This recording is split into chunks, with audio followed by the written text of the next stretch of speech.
Hyvää iltapäivää kaikki. Tervetuloa IAB Finlandian historiallisesti ensimmäiseen Industry Insider-tapahtumaan.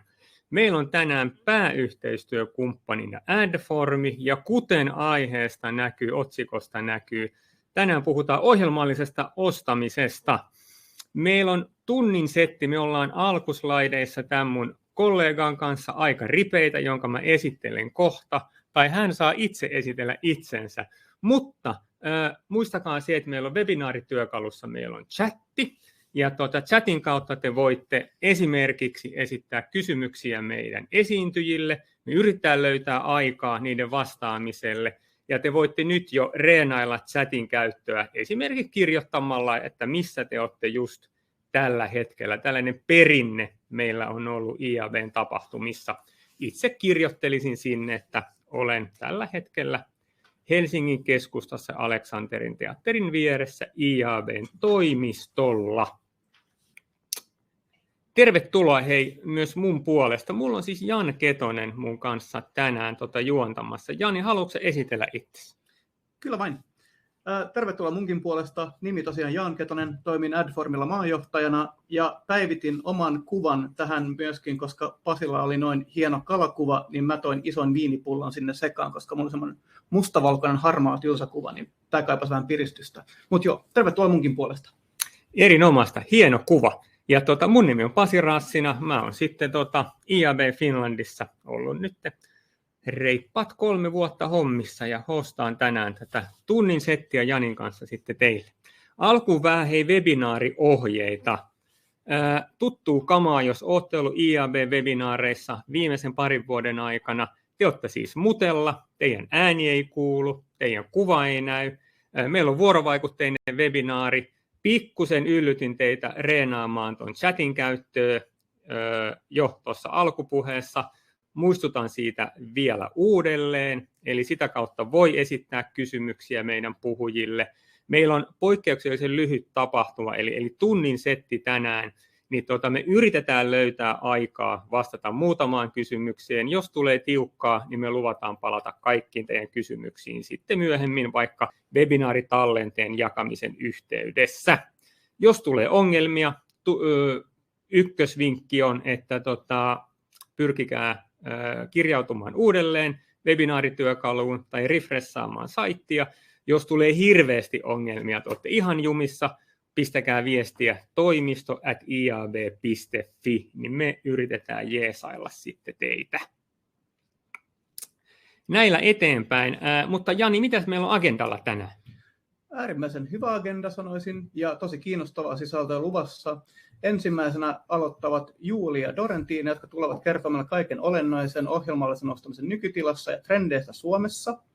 Ja heidän jälkeen meillä on Christian Mikkelsen, joka tulee linjoja pitkin Norjasta asti, joka tulee kertomaan yhteistyöstä, mitä on Adformin ja Schibstedin välillä, mitä me ollaan nyt lanseerattu. Ja viimeisenä asia, joka on aina yhtä kuuma, joka on lakitekniset asiat, josta puhuu Anders Andersen, joka on Adformin legal-vetäjä, ja hän käy läpi, että mitä muutoksia on tulossa ja miten ne vaikuttaa ylipäänsä markkinoijiin. Ja sen jälkeen lopetellaan. Näin muuten tehdään. Meillä on yksi introslaidi vielä ennen kuin päästetään Juuli ja Dorentina sitten ääneen. Kertoo vähän Euroopan statuksesta ohjelmalliseen ostamiseen liittyen. Nämä datat on siis IAB Euroopan ADEX-tutkimuksesta, joka on vuotuinen Euroopan digimarkkinoinnin, digimainonnan määrää mittaava kokonaistutkimus. Ja ohjelmallisesti ostetun display- ja videomainonnan osuus siis kasvaa koko display- ja videomarkkinaa nopeammin, tämmöinen peruslöytö. Ja vuonna 2021 sitten ohjelmallinen display- ja video- ja audiomainonta edusti 57% kaikesta display- ja videomainonnasta Euroopassa. Jani, mitä luulet? Saadaanko me tänään näkymään tuohon Suomen markkinaan? Kuule, näinhän me toivottaisiin, ja mä olen suht luottavainen sen suhteen, että tämä on yksi asia, mikä tulee vaan myös selviämään tuosta tutkimuksesta. Mutta pitämättä puheita meidän osalta, niin annetaan sana Juulille ja Dorentinalle, jotta pääsee sitten jakamaan löydöksiä tutkimuksesta. Just näin.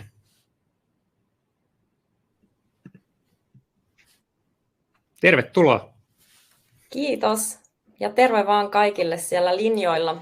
Mun nimi on tosiaan Juuli Pelkonen. Mä aloitin elokuussa Adformilla asiakkuusjohtajana, sitä ennen ollut pitkään Sanomalla ja vastasin siellä muun muassa ohjelmallisesta mainonnasta. Ja lisäksi tosiaan toimin puheenjohtajana tässä IABn ohjelmallisen mainonnan työryhmässä. Ja meidän työryhmä päätti tosiaan toteuttaa tämmöisen tutkimuksen ohjelmallisen nykytilasta. Ja me ollaan nyt Dorentinan kanssa poimittu sitten teille tärkeimmät nostot siitä tutkimuksesta tähän webinaariin. Eli kannattaa ehdottomasti käydä lataamassa myös se koko tutkimus, koska ihan kaikkea me ei tänään käydä läpi. Ja hei vaan kaikille, mun nimi on Dorentina Abazin ja mä tuun Schibstediltä, jossa mä oon viihtynyt reilu 6,5 vuotta. Ja nykyisen roolini puolesta vastaa meidän Schibsted Suomen sivustojen, kuten kaikille tutun tori.fiin, oikotien ja rakentajan ohjelmallisesta tekemisestä. Ja tässä IABn ohjelmallisen työryhmän toiminnassa mä oon ollut mukana reilu 3 vuotta, josta nyt viimeisimpänä vuotena on ollut ilo olla tämän IAB-ohjelmallisen työryhmän varapuheenjohtajana. Ja ennen kuin mennään meidän varsinaiseen tutkimukseen, niin ennen sitä haluttiin vähän kertoa teille siitä, että mistä tämä idea oikein tämän tutkimuksen tekemiseen lähti. Meidän tutkimuksen inspiraationa toimi tosiaan IAB Euroopan vuosittain julkaisema Attitudes to Programmatic Advertising-raportti, joka tarjoaa muun muassa tärkeää benchmarkia ohjelmallisiin strategioihin, ja tämä me haluttiin lokalisoida myös tänne Suomen markkinoille. Mutta käykää ihmeessä myös lukemassa tämä IAB Euroopan raportti, jossa tänä vuonna tuli tosi paljon mielenkiintoisia nostoja. Sitten vielä vähän taustaa tuosta tutkimuksen toteutuksesta. Eli me ollaan tehty se touko-kesäkuussa verkkokyselynä ja ollaan kerätty ne vastaajat IABn kanavien kautta. Ja tosiaan nämä tulokset ei edusta kaikkien suomalaisten yritysten mielipiteitä, eikä niitä ole painotettu vastaamaan suomalaisten yritysten rakennetta. Ja samalla niiden vastausten voi todeta painottuvan IAB Finlandin jäsenyrityksiin, eli esimerkiksi keskimääräistä enemmän suurempiin mainostajiin ja toimistoihin, ja tuutte kyllä näkemään sen näissä tuloksissa, kun käydään sitä läpi. Ja sitten seuraavaksi vähän taustatietoja vastaajista. Kyselyyn vastasi tosiaan 105 henkilöä, jotka jaettiin 4 eri markkinarooliin. Eli meillä oli tässä tutkimuksessa mukana julkaisijat, mainostajat, toimistot ja teknologiatoimittajat. Ja tutkimuksen alussa kysyttiin vastaajilta, että ostaako, myykö tai tarjoako yritys ohjelmallisia ratkaisuja. Ja jos tähän vastattiin ei, niin kyselystä sitten ohjattiin pois. Eli tutkimukseen on otettu mukaan vain ne vastaajat, joiden yritys joko ostaa, myy tai tarjoaa näitä ohjelmallisia ratkaisuja. Ja meillä on tosiaan muutama eri osio tässä, ja ensimmäisenä ohjelmallisen ostamisen määrästä Suomessa. Ja ohjelmallisen mainonnan osuus digimainonnasta vaihtelee tosi paljon, että kuten näette, niin hajontaa on vastauksissa tosi paljon. Että tosi pieni osa julkaisijoista ja noin 15% toimistoista myy tai ostaa lähes kaiken ohjelmallisesti, mutta samaan aikaan iso osa vastaajista kertoi osuuden olevan alle 20%. IAB Euroopan tekemään tutkimukseen verrattuna ohjelmallinen ostaminen ehkä vähän alikorostuu Suomessa, että Euroopan keskiarvo on 57%. Ja sitten taas Kantar, joka raportoi median mainonnan määrää Suomessa, niin raportoi, että vajaa 35% display- ja videomainonnasta ostetaan ohjelmallisesti Suomessa. Ja toki näiden vastausten hajontaa voi lisätä myös se, että ohjelmallisen osuutta ei välttämättä mitata kunnolla erikseen, tai sitten sen määritelmä vaihtelee eri toimijoilla, niin sekin saattaa toki vaikuttaa tässä. Ja seuraavaksi vähän ohjelmallisen panostusten kehittymisestä. Vastaajilta kysyttiin, että miten he uskoo ohjelmallisten panostusten kehittyvän tänä vuonna. Ja oli tosi rohkaisevaa nähdä, että tästä nykyisestä maailmantilanteesta huolimatta monet uskoo ohjelmallisten investointien kasvavan. Toimistoja edustavilla vastaajilla on edelleen vahva usko siihen, että ohjelmallisten panostukset kasvavat tänä vuonna jonkun verran, ja jopa 8% uskoi ohjelmallisen panostusten kasvaa jopa merkittävästi. Ja mainostajan varovaisuuteen taas sitten liittyy varmasti tämä maailmalla vallitseva epävakaa taloudellinen tilanne, joka on monelle tarkoittanut markkinointibudjettien pienentymistä. Mutta kannattaa tässäkin ottaa huomioon, että vaikka mainostajatkin oli muita vastaajaryhmiä varovaisempia, niin joukossa oli kuitenkin myös sellaisia, jotka uskoi ohjelmallisten investointien kasvaan jonkin verran tai jopa merkittävästi. Ja suurimmat kasvuodotukset tuli teknologiatoimittajilta, joista reilut yli puolet uskoi ohjelmallisten investointien kasvaa merkittävästi tänä vuonna. Ja nämä teknologiatoimittajien positiiviset odotukset voi liittyä moneen eri asiaan, josta esimerkkinä eri työkalujen, kuten brand safety-työkalujen myyminen voi olla yhtenä syynä. Ja yleisestikin ottaen positiiviset näkymät ohjelmallisiin investointeihin saattaa johtua myös uusista ja nousevista kanavista, kuten CTVstä, jota pidettiin esimerkiksi IAB Euroopan tutkimuksessa suurimpana driverina ohjelmallisten panostusten vauhdittamisessa. Eli kaiken kaikkiaan ottaen huomioon, että kysely julkaistiin touko- ja kesäkuun välillä, niin usko ohjelmallisten panostusten kehittymiseen oli kaikilla markkinarooleilla melko myönteiset. Sitten kysyttiin, että mitä seuraavista ohjelmallisen osto- tai myyntitavoista olet hyödyntänyt, niin Suomessa kaikkien toimijoiden osalta diilit ovat suosituin osto- tai myyntitapa, että siellä on noin 77-96% vastaajista vastannut näin. Myös avoin huutokauppa on tosi laajasti käytössä kaikilla markkinatoimijoilla. Ja sitten ehkä huomiona, että vaikka yli puolet vastaajista onkin kokeillut programmatic guaranteedia, niin sen osuus kokonaisostoista on edelleen hyvin pieni, eli se nousee tuolla aika suosittuna, mutta todellisuudessa ei ehkä ihan nouse niin suosituksi kuin diilit ja avoin huutokauppa Suomessa. Ja sitten myös IAB Euroopan raportissa tuo programmatic guarantee oli hyödyntänyt jo puolet vastaajista, mikä oli siinä tutkimuksessa sama määrä kuin avoimella huutokaupalla, eli kovaa nousua on kyllä siellä tullut. Ja tuohon vielä lisäyksenä, että Suomen markkinahan eroaa muista Euroopan maista sillä just, että Suomessa on pienemmät piirit ja julkaisijalla on suora yhteys ostajiin ja mainostajiin, mikä tulee just siitä, että ohjelmallista ostetaan enimmäkseen diilien kautta. Ja tämä taas lisää sitten sitä läpinäkyvyyttä hintoihin ja siihen inventaarin laatuun. Et Suomessahan monet toimistot käyttää enimmäkseen diilejä puhtaasti siitäkin syystä niin kuin bränditurvallisuuden näkökulmasta. Eli diileissä pystytään paremmin kontrolloimaan sitä, että missä kaikilla saiteilla halutaan sen mainoksen näkyvän. Ja sitten seuraavaksi mennään hyötyihin, haasteisiin ja mittaamiseen. Meillä tutkimuksessa haluttiin selvittää, että mitä mainostajat, toimistot ja teknologiatoimittajat pitävät ohjelmallisen ostotavan tärkeimpänä hyötyinä. Ja tutkimuksessa rajattiin vastaajaryhmät valitsemaan vain 3 tärkeintä hyötyä. Eli tutkimuksessa mainitut vastausvaihtoehdot voidaan kyllä kaikki luokitella vahvuuksien joukkoon, mutta niiden tärkeysjärjestys sitten taas vaihtelee riippuen roolista. Mainostajat ja toimistot näki tärkeimpänä hyötyinä optimoinnin ja algoritmien käytön, datan ja kohdennusten monipuolisen hyödyntämisen sekä nopeuden ja reagointikyvyn. Ohjelmallinenhan ostotapana tuo perinteisiä kanavia enemmän joustavuutta, koska esimerkiksi kampanjoiden hallinnointi ja optimointi on siellä mainostajalla tai ostajalla, jolloin voidaan reagoida nopeammin muutoksiin. Ja ohjelmalle myös tunnetaan siitä, että sitä omaa dataa voidaan hyödyntää kampanjoissa monipuolisesti. Eli sinänsä nämä ylämainitut hyödyt, nämä vastaukset tullut meille yllätyksenä, koska nämä hyödyt on osa sitä niin kuin ohjelmallisen korea ja tärkeimmät syyt siihen, että miksi ohjelmalle on ylipäätänsä tullut näin suosituksi. Ja Suomessa toteutetun tutkimuksen vastaukset hyödyistä erosi jonkun verran IAB Euroopan tutkimuksesta, jossa esimerkiksi ohjelmallisen ostotavan tarjoama kustannustehokkuus nousi ylivoimaisesti tärkeimmäksi hyödyksi, mikä ei kuitenkaan taas Suomessa noussut ensimmäiselle sijalle. Ja tosiaan siitä ladattavasta tutkimuksesta te löydätte myös julkaisijoiden vastaukset tähän kysymyksiin. Heiltä kysyttiin vähän eri vaihtoehtoja, niin me ei nyt nostettu niitä tähän, mutta he pitää oman inventaarin täyttöasteen maksimointia suurimpana ohjelmallisen hyötynä. Ja tutkimuksesta myös näki sen, että monelle julkaisijalle syy myydä ohjelmallisesti on myös puhtaasti markkinan kysyntään vastaaminen. Et kun ostajat siirtyy ohjelmalliseen, niin julkaisijan on tärkeää olla myös siellä, missä se kysyntä on.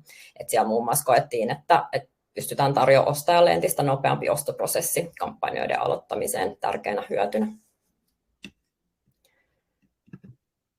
Sitten hypätään haasteisiin, eli vähän samantyyppinen kysymys. Ja siellä markkinalla puhututtaa edelleen nämä kolmannen osapuolen evästeiden poistuminen, mutta mainostajat sitten taas, mikä on tuossa tummalla, niin näkee monet muut asiat itse asiassa vähän haasteellisempana. Että siellä nuo kustannukset ja mainonnan vaikutusten todentaminen mietityttää. Ja myöskin ohjelmallinen mainonta vaatii paljon erityisosaamista ja osaavia tekijöitä on vaikea löytää, että tämän vuoksi se myös nousee tuolla tutkimuksessa isoksi haasteeksi. Teknologiatoimittajat ja itse asiassa myös julkaisijat näkee selvästi suurimpana haasteena lainsäädäntöön liittyvät kysymykset. Ja myös tavallaan luonnollista onkin, että nämä ei ehkä vielä ole näkynyt mainostajien ja toimistojen vastauksissa tässä tutkimuksesta. Ja sitten vielä ehkä huomiona, niin kuvaajasta on poistettu vähän nämä niin saaneet vaihtoehtoja, eli siellä oli muun muassa kampanjan mittaaminen, raportointi, oikean teknologian valinta ja mainospetokset, mitkä ei saanut kauheasti ääniä. Ja tutkimuksessa kysyttiin myös ohjelmallisen onnistumisen mittareista, ja CPA eli konversiohinta nousi ylivoimaisesti yhdeksi tärkeimmäksi mittariksi, etenkin mainostajien ja toimistojen vastauksissa. CPA:n lisäksi myös viewabilityä pidetään edelleen yhtenä tärkeimpänä ohjelmallisen onnistumisen mittarina, eli halutaan tietää, että miten hyvin mainoksella on ollut mahdollisuus näkyä käyttäjälle. Ja klikkeihin liittyviä mittareita, kuten CTR ja CPC:tä, on hyvin pitkään pidetty yhtenä ohjelmallisen kampanjan onnistumisen mittareina, mutta vuosi vuodelta näyttää siltä, että niiden merkitys on vähentynyt, mikä näkyy myös tässä meidän tuloksissa. Eli klikit ei yksistään enää ainoana mittarina välttämättä kerro koko totuutta siitä kampanjan onnistumisesta. Ja huomioitavaa myös tässä on se, että bränditunnettuuden kasvattaminen ohjelmallisen ostamisen kautta korostui etenkin teknologiatoimittajien vastauksissa, mutta tässä kannattaa kuitenkin ottaa huomioon se, että teknologiatoimittajien vastaajamäärä oli suhteellisen alhainen. Muilla vastaajaryhmillä bränditunnettuutta saatetaan sitten taas ohjelmallisten kanavien lisäksi kasvattaa muilla markkinointitoimenpiteillä, minkä takia ne ei sitten tässä meidän tutkimuksessa korostunut. Ja tosiaan näitä kaikkia mainittuja mittareita voidaan käyttää ohjelmallisten kampanjoiden onnistumisen mittaamisessa ja riippuen kampanjatavoitteesta, niin voi sopivat mittarit löytyy sieltä taktisista tai brändillisistä mittareista. Yes, ja jälleen kerran siinä ladattavassa tutkimuksessa on myös julkaisijoiden vastaukset, että heillä sitten onnistuminen mittaaminen on vähän suoraviivaisempaa, että suurin osa vastaajista oli valinnut tärkeimmäksi mittariksi ohjelmallisen eurot. Sitten mennään vähän teemoihin ja maailmantilanteeseen. Ja tämän vuoden teemoissa nousee selvimmin esille kolmannen osapuolen evästeiden poistumiseen liittyen ratkaisujen etsiminen ja testaaminen. Ja tähän liittyen myös omien datakyvykkyyksien kehittäminen nousee esille noissa mainostajien vastauksissa. Ja tällä voi olla vaikutusta siihen, miten esimerkiksi mainostajat haluaa kohdentaa mainontaa jatkossa myös ja lisätä esimerkiksi kustomoitujen datasegmenttien käyttöjä. Ja tämän tutkimuksen mukaan julkaisijapuolella niitä tarjosi noin 30% vastaajista. Ja toki kontekstuaalinen mainonta tulee varmasti kasvamaan kolmannen osapuolen evästeiden poistumisen myötä. Ja ehkä yllättävää oli, ei ehkä yllättävää, mutta brand safety ei korostunut tässä tutkimuksessa ja sitten toisaalta on mahdollista, että sen koetaan olevan jo sillä tasolla, että huomiota voi kiinnittää ehkä tänä vuonna myös muualle.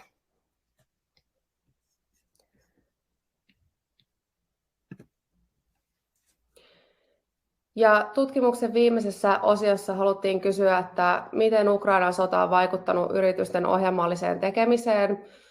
Digimainonnassahan on mahdollisuus reagoida maailmantilanteen muutoksiin hyvinkin nopeasti, mikä näkyi Ukrainan sodan alettua ohjelmallisessa saman tien. Markkina reagoi tosi nopeasti ja oltiin valmiita muuttaa niitä omia toimintamalleja. Ja läpi linjan kaikilla vastaajaryhmillä rajoitettiin mainontaa tietyiltä sisällöiltä ja brand safetyn toimenpiteet ja työkalujen merkitys arjessa kasvoi. Ja näiden lisäksi Ukrainan sotahan vaikutti myös mainostuottojen vähenemiseen, mikä korostui etenkin sitten toimistojen ja teknologiatoimijoiden vastauksissa.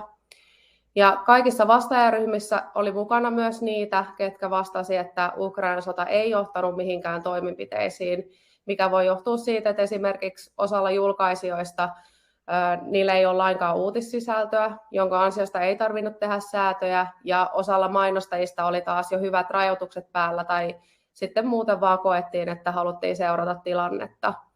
Ja varmasti oli myös niitä, jotka aika pitkälti luotti julkaisijoiden ja teknologiatoimittajien ratkaisuihin.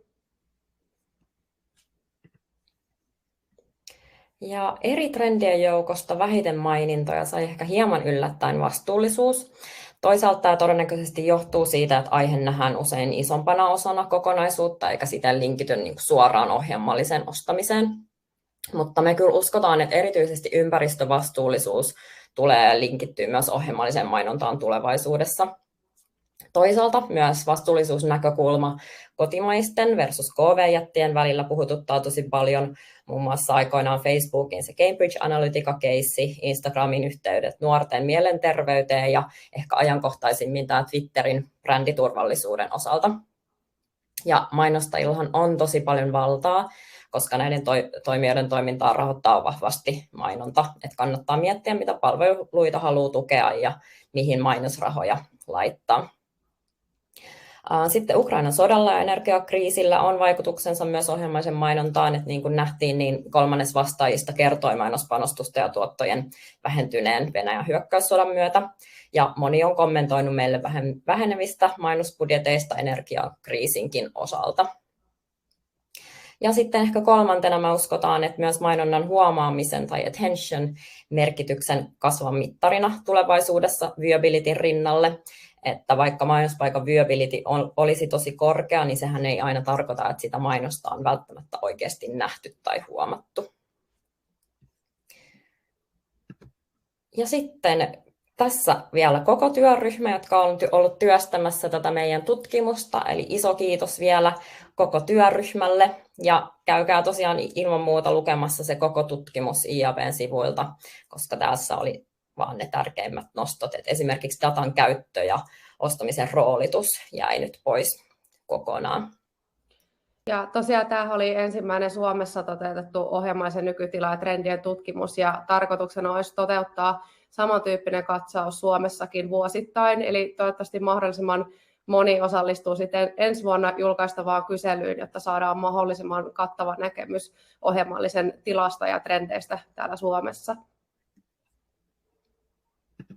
Ja sitten, jotta ei jätetä teitä ihan tyhjin käsin, niin nostettiin 4 tosi tärkeää pointtia, mikä kannattaa nyt muistaa tästä tutkimuksesta.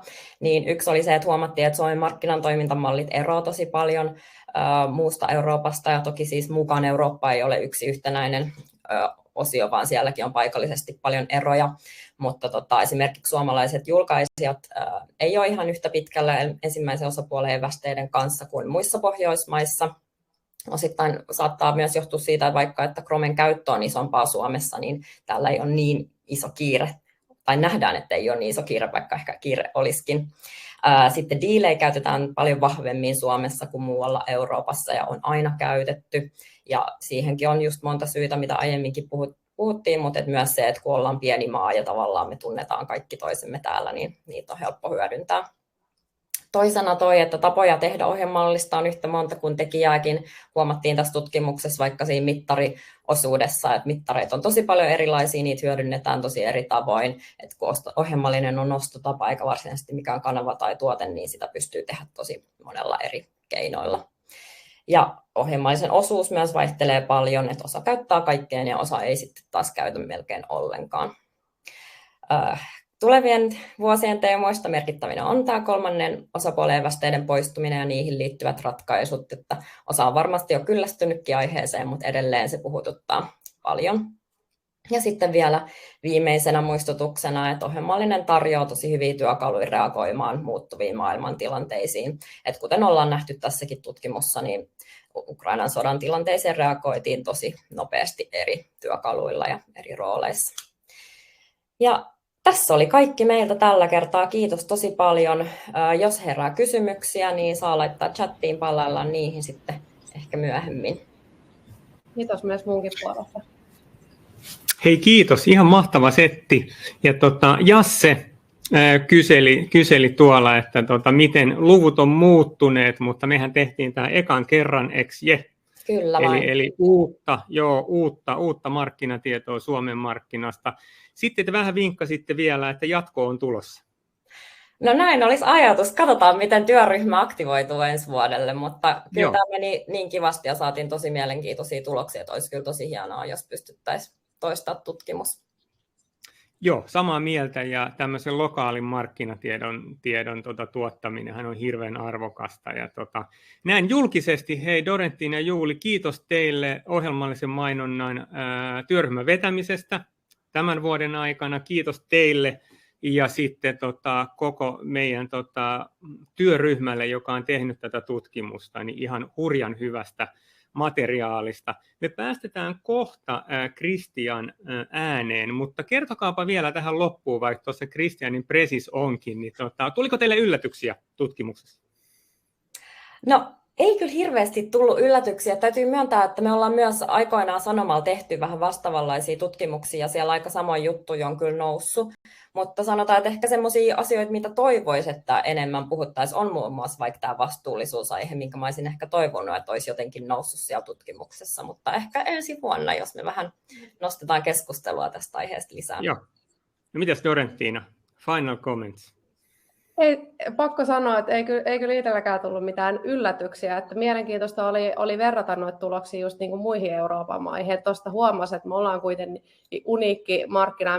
Meillä kuitenkin toimintatavat on erilaiset. Että meillä esimerkiksi suurimmaksi osaksi käytetään diilejä, kun taas siellä IAB Euroopassa siellähän uusi tämmöinen iso nosto oli, että programmatic guaranteed ja nyt on läheisempi yhteistyö sitten julkaisijoiden ja ostajan välillä, mutta kun meillä tämä on ollut tässä, vaikka me ei sinänsä paljon tehdä programmatic guaranteedia, niin diilien kautta meillä on nyt jo niinku suora ja hyvä yhteys kaikkiin ostajiin ja mainostajiin.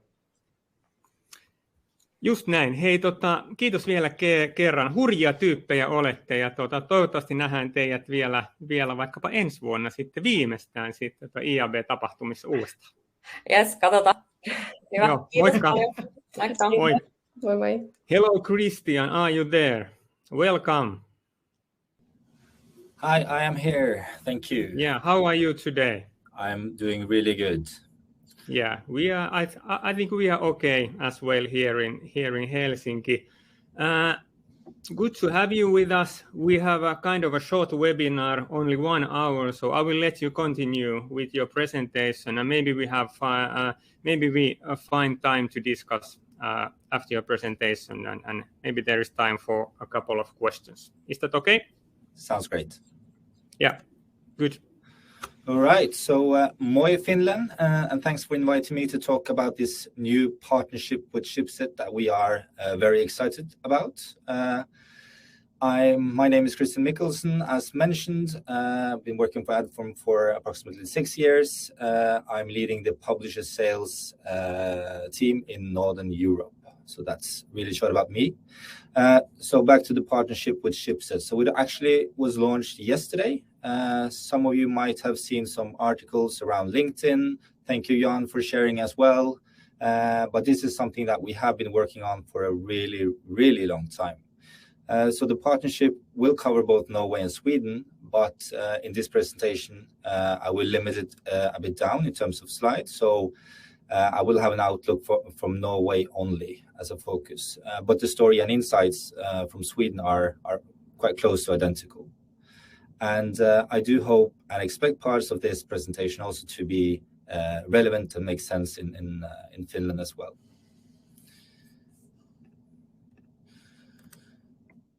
So one of the essential aspects that's really ignited this partnership started with the situation showed on this slide. So if we're looking into the state of programmatic today, we saw that we definitely had to address a need for change. Today, Safari and Firefox browsers are already blocking third-party cookies, and in Norway, that's almost half of the users connecting through these browsers. As next step, we also know that Chrome will phase out their third-party cookies as well. I believe it when I see it, of course. But I think even without Chrome's transition to the cookieless environment and the cookieless world, we already now see the urgency to look into like new solutions for how to solve the situation, basically. So obviously, advertisers don't want to miss out on a large potential customer base that's behind the Safari and Firefox browsers. They also want to have full control over the reach, frequency, and so on. Publishers, on the other side, they have a really hard time in actually monetizing and yielding a large portion of their traffic today. And with the acknowledgement of these like existing gaps in combination with increasing requirements around, say, privacy and compliance, we are now already far ahead into the transformation of programmatic buying. And with Schibsted on board, obviously the scale and speed of this transition will accelerate to new levels. So as we currently see, mobile is definitely dominating the device landscape, and it's taking more than 60% of market share. If we look in Norway, Q3 this year. And if we look deeper into the composition of browsers, we also see that around 30% of desktop traffic is coming from browsers that doesn't support third-party cookies. As the majority of all traffic comes from coming from mobile devices, it becomes even more crucial to understand who are the users behind these devices. And we see that almost 60% of all impressions served on browsers that do not support third-party cookies leaves a really high share of traffic which we don't see any identifiers on, and where marketers have a huge blind spot in terms of delivering reach, frequency, and spending their budgets efficiently. So if we're looking into this situation and the numbers from a Schibsted perspective as well, it just confirms the urgency to shift away from third-party cookies. On their largest publications in Norway, VG and Finn, they are actually seeing that mobile devices represent 70% of the traffic. And also with Safari dominating the mobile traffic, 60% of the impressions is being served on cookieless browsers. So I think this situation is kind of like the backdrop, as mentioned, to the partnership, and it made it very clear that both Schibsted and Adform really benefit or would benefit and needs to fix this together in order to basically create a healthier ecosystem.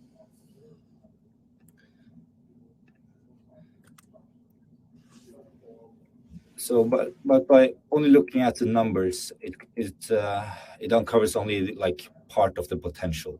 When looking behind the numbers and looking at the actual like audiences and segments that is represented by the browsers that are blocked, we see that the non-addressable share is huge, and the most attractive segments are hidden in these spots. So Schibsted obviously has an enormous reach. They have over 2 million logins on a daily level and a total of over 4 million digital users like every day. And if it's put that into context of Norway, which has only 5.5 population million, that's quite like an enormous reach. So with the significant also amount of logged in users, there's also comes a huge empowerment for marketeers, as this gives the potential to actually execute on one-to-one strategies, also programmatically and digitally. And that's quite of a huge impact for them. And I think first-party IDs is kind of like the hygiene factor in all of this. I think what we are looking is to further scale the potential, obviously, where we will look into the first-party data as well, which we will link into the first-party IDs, and that will unlock a lot of the gold and the strategic focus from buyers as well. I think this is phase one, where we focus on the IDs and we focus on all the inventory. But as a phase two, which we will start on working on from next year, we will get all the audiences and first-party audiences from segments available in the audience marketplace in the DSP for all the buyers, and that will be launched somewhere around spring next year. So really happy about that as well. So in order to some sort of a conclude on a bit to this presentation, I will emphasize on a few things that also became quite clear during the process with Schibsted. So obviously the capabilities around what we are able to do from our DSP is a huge important thing. That we're actually able to identify the blind spots, we're able to act on all the IDs and also report on it with all the capabilities that comes with programmatic. And of course, the algorithms works perfectly as well.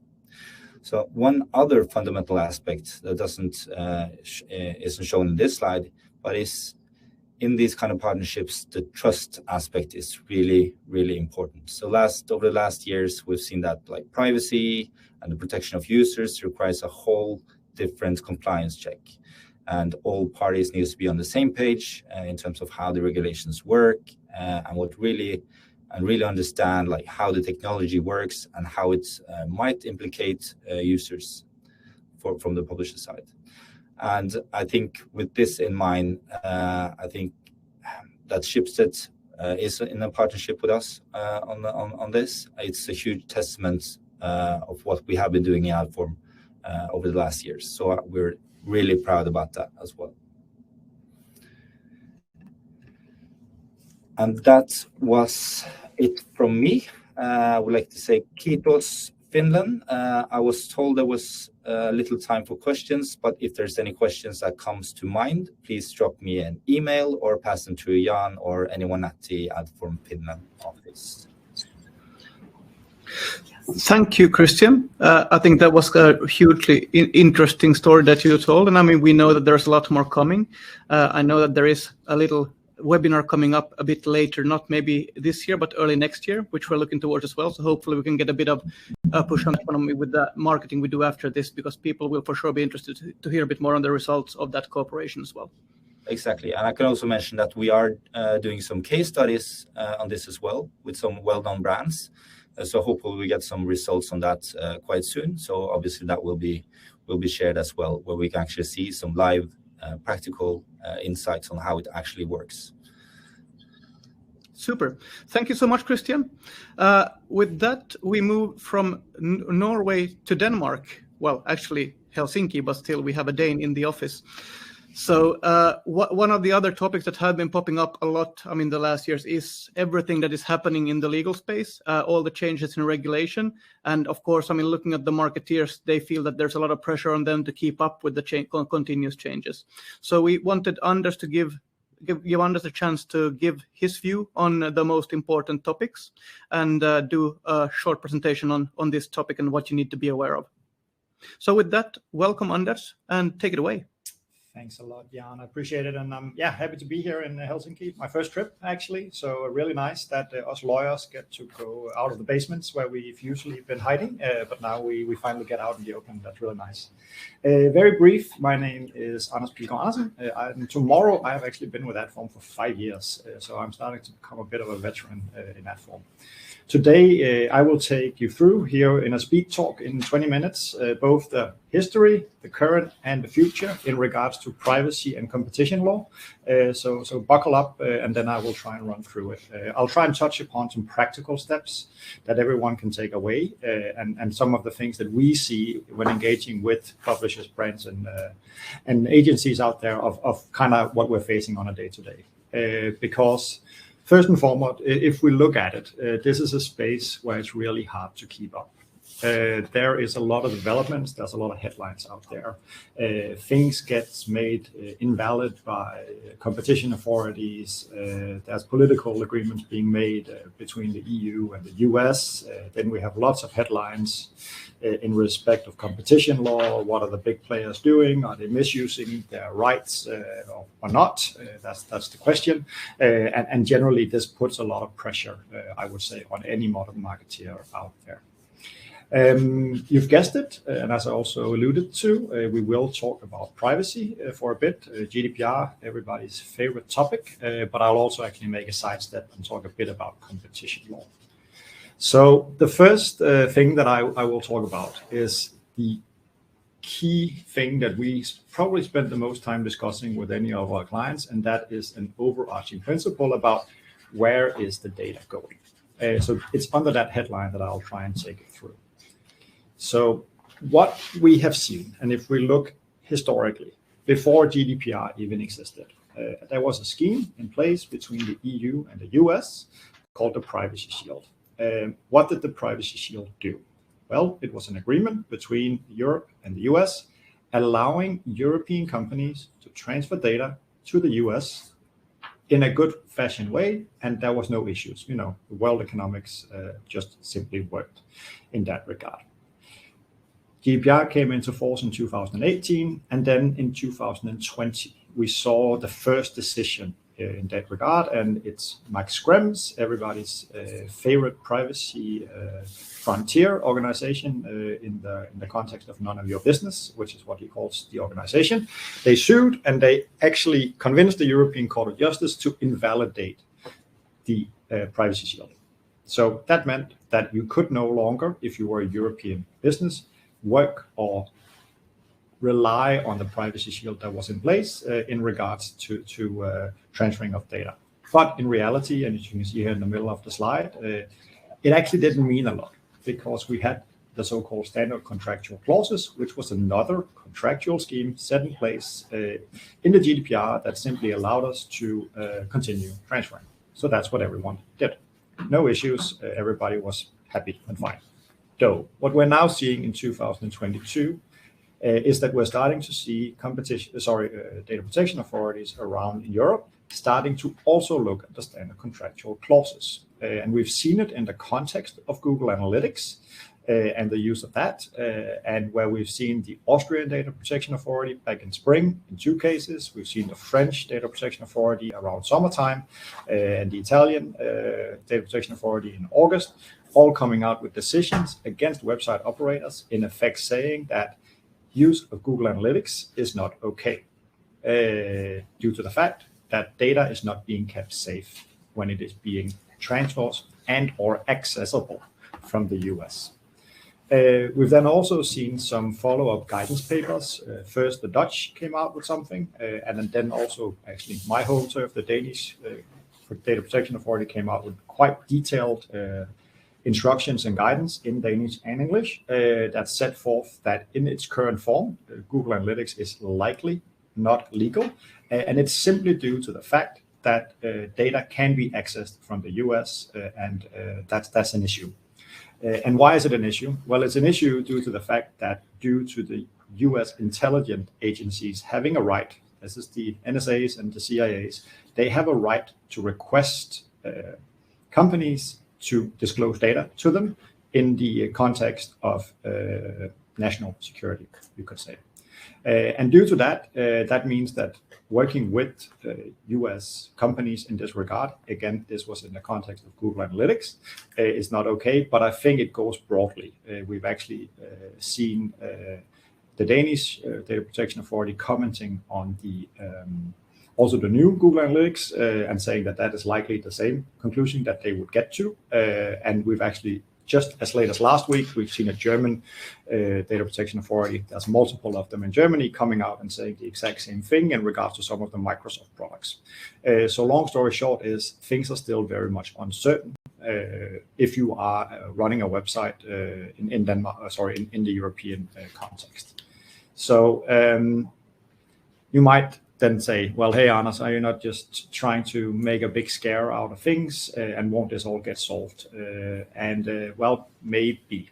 because what actually happened was that back in March, there was a political agreement that was made between the EU and the US to reignite the so-called privacy shield. They now call it something else, but long story short, an agreement was made politically.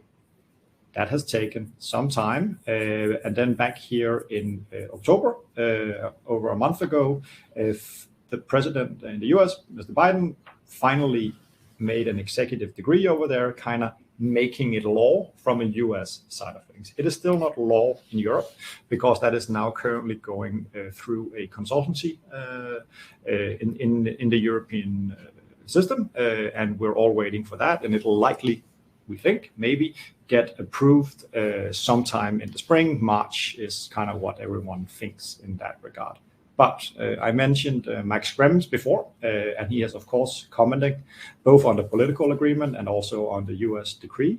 And you can see it here on the slide, is what that he's saying is that it's, again, unlikely that this new political and soon-to-be legal agreement will satisfy EU law. So I think the thing that's 100% safe to conclude is that as soon as something gets approved and someone starts transferring under this new scheme, that Max Schrems will sue, and we're then still back to an issue, which is that things are uncertain for marketers. I'll now take a bit of a sidestep and not talk about privacy, but I'll actually talk a bit about its cousin that is on the other side of the fence, which is competition law. Because on the one side, privacy law, we all know they're there to protect the end user. It is there to ensure that citizens, Mr. and Mrs. Smith out there, are being protected and that data is not being used for more than they say yes to. If you take a business perspective and you take a competition law perspective, here the rules are actually very, very different.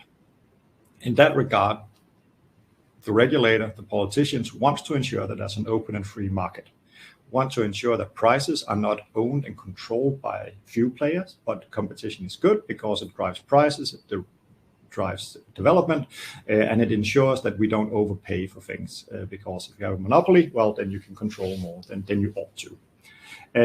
In this regard, there has also, against some of Adform's big US competitors, been a lot of cases, both in the US and in Europe, that are ongoing, and some are settled, which say that there's definitely a likelihood that these big competitors are misusing their very, very large ownership of the market.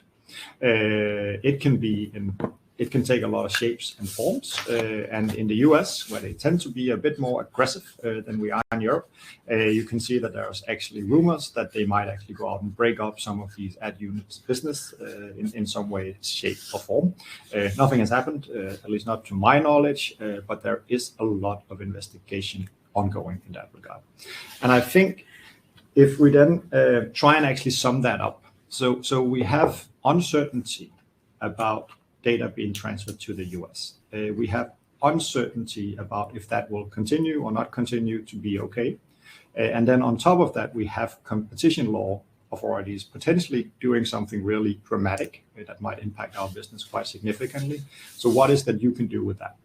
Well, first and foremost, I think it's important that you work with your compliance teams, your lawyers, in-house, outside, depending on how you set it up, and ensure that you at least know what it is you collect and how you collect it, where you store it, who can get access to it, and actually who also owns the contract. Because if you don't know that, then you are not ready to act if someone should either knock on your door or there's just a shift in the wider industry in this regard about who can do, and so you're ready to act in that regard.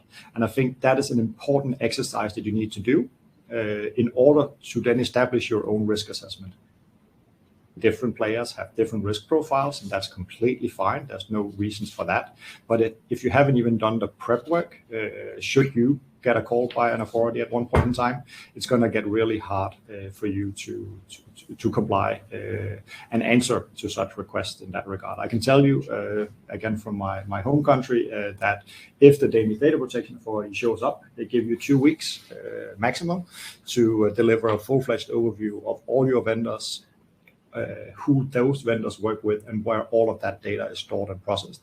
And that is, I think, an exercise that's impossible to do in 2 weeks if you haven't actually started preparing for it. So I think that's quite important. Good. That was a bit about first previously and currently what's ongoing and how I see things. And now I'll also try and look into the crystal ball about what is to come in the future, because I don't think that this is done. This is definitely a space where the regulator continues to play, and we see a lot of new laws, regulations coming into play as well. So I've put a few examples up here on the current slide. The Digital Services Act, which I'm sure most of you have heard about. There's also something called the Digital Markets Act that's going to come into play, which is a new regulation that's going to affect the really big players, the gatekeepers into the industry. So the Googles, the Facebooks, the Amazons, Microsofts, and so forth. I'm not planning on touching upon that today. And then we also, even in the US, where they tend to be a little bit less privacy focused than we are in Europe, we're actually starting to see over there that they're also taking this seriously and want to put in some more barriers that is kind of GDPR light rules that we're seeing on the US side of things as well. The Digital Markets Act and the new rules in the US I'm not going to touch upon here for a Finnish audience, but I will touch upon the Digital Services Act to try and just go through that a bit. So what is the DSA? If we just take one step back, is that it's a European regulation. It is just like the GDPR. A regulation is, from an EU perspective, rules that apply directly in the member states, which means that it's similar to any other law once they go into play, and I'll get back to that when they do that on the next slide. They apply to all of us, just like traffic fine rules and so forth out there. But who do they apply to? Well, actually, they don't apply directly to any brands or agencies directly, you could say, because it applies to all the services that are being used. So it's the intermediary services, the marketplaces, hosting services, search engines, online platforms, and operating systems who offer their services in the EU. So AdTech players like Adform, we are subject to these rules because we run an online marketplace, for instance. So therefore, it's something that we, as a tech provider, need to get our heads around, and it's something, of course, that we will start preparing for when we hit 2023, because and then we will start kind of backing that into our contracts and into our setups in that regard, because we have to. So therefore, it's not a direct impact on brands and agencies, but it's definitely going to be an indirect impact. And I'll get back to that in just a second here.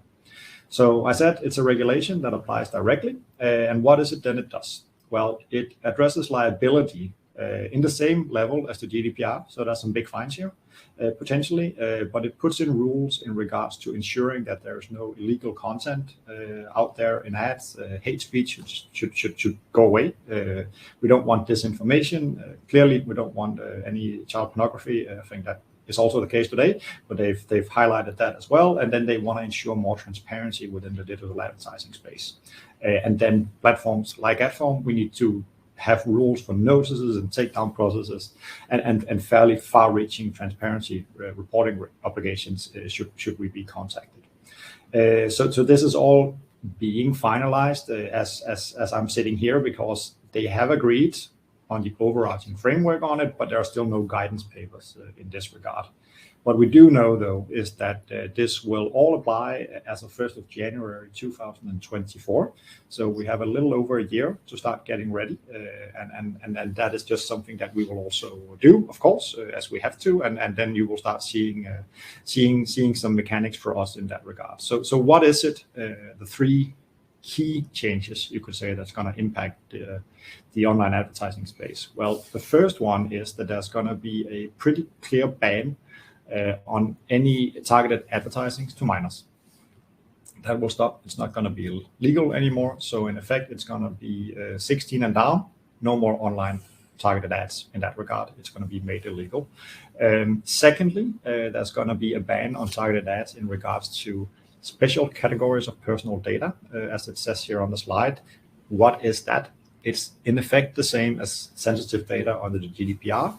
So that means any ads that relates to ethnicity, political views, sexual orientation, as an example, that needs to stop. And that is something that at least we as a platform would have to stop allowing for as of 1st of January 2024. In addition to that, and again, there's no guidance papers exactly on what it means yet, but there will be even stricter rules about dark patterns. Nudging is another way of calling it that. So the transparency about when a user says yes to ads needs to be even clearer than it already is today. And that is something that of course, again, will mean that being a little clever, using a little bit more than you're allowed to is something that will stop, and we will have to stop doing that in that regard. I do want to just stress at the bottom here, as you can see with red, is that there is no direct ban on digital advertising. It actually was in the political discussions at some point in time, but it was taken out and it was not a part of the final DSA that was approved. So what can you do out there? And I think that some of the things that modern marketers can do is that they can start getting ready for it. Again, as I said before, know where your data is and know who you're working with, but also search in your systems and your processes regarding whether or not you do any targeting or use any children's data, political data, sensitive data in your advertising, because it is going to stop. If you don't do anything today, ensure that you get some tools or some privacy setups set up so it doesn't get in there directly or indirectly by mistake. And as I already said, check your inventory policies so you ensure you don't fully go into any sensitive data in that point. And as I mentioned previously on the dark patterns, we're not quite certain yet what it means. But if you look back at some of the guidance papers that has come from the European Data Protection Board in regards to GDPR, which is going to be the same board that's going to protect the DSA, is that there's going to be nowhere around that sign-ups, that CMPs, that the consent needs to be very fair and transparent, and we shouldn't nudge in any way, shape or form, simply due to the fact that that's not something that we want.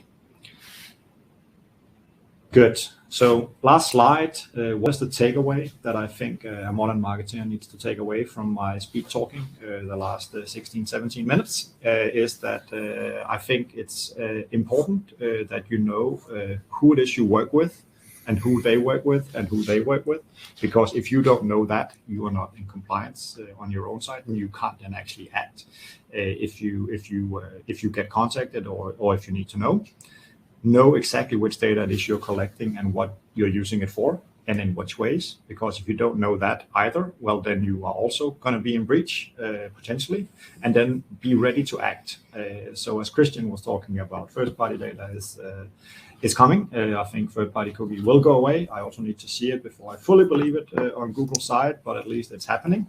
And then be ready to act and be ready to test around with it as well, because I think if you're not ready to react, then you might get left a little bit behind the train that is definitely moving.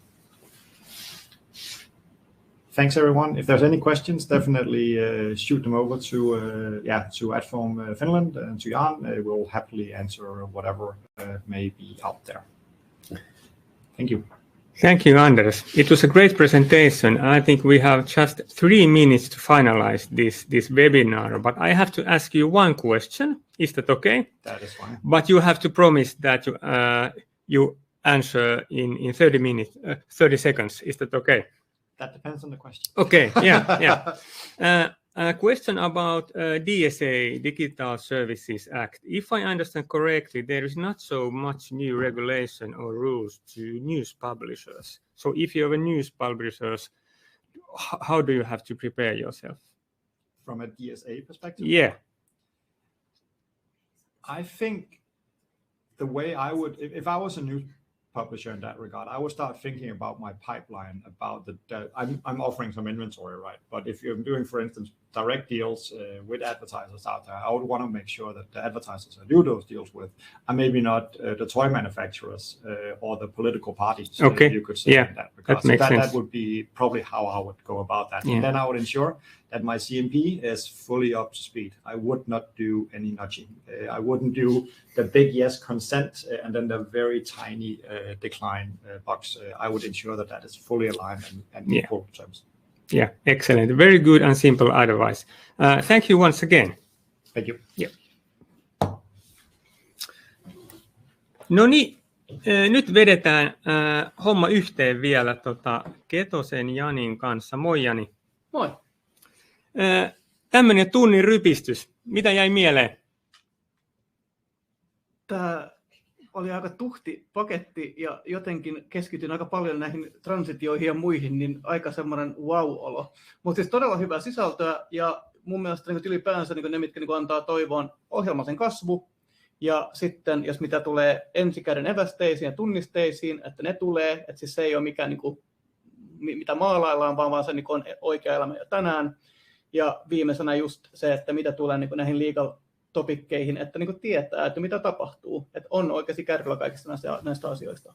Just näin. Hyvin vedetty yhteen. Me ei ole hirveästi vedetty IAB:stä tämmöisiä tunnin rutistuksia. Nämä on aika hektisiä. Ei hirveästi voi niin kuin nostaa jalkoja pöydälle. Pari perusviestiä. Palautekysely tulee teille sähköpostissa. Te voitte halutessani myös sohotella kännykällä QR-koodia. Siitä pääsee antaa meille palautetta kanssa. Ja aika moni on käynyt lataamassa tuon Juulin ja Dorentinan läpikäymän oppaan. Käykää muutkin katsomassa sitä. Se löytyy webinaari työkalun tarjouksista, ja sitten se löytyy myös iab.fi-sivustolta. Me finalisoidaan meidän tapahtumavuosi vielä Trend Alert-tapahtumalla 14. päivä joulukuuta. Mutta hei, kiitos kaikille osallistujille ja etenkin, me ollaan Janikaan tässä vierekkäin. Aika outoa. Mutta kiitos Jani sulle ja Adformille tietysti. Kiitos teille. Oli mahtavaa. Moi moi. Moikka.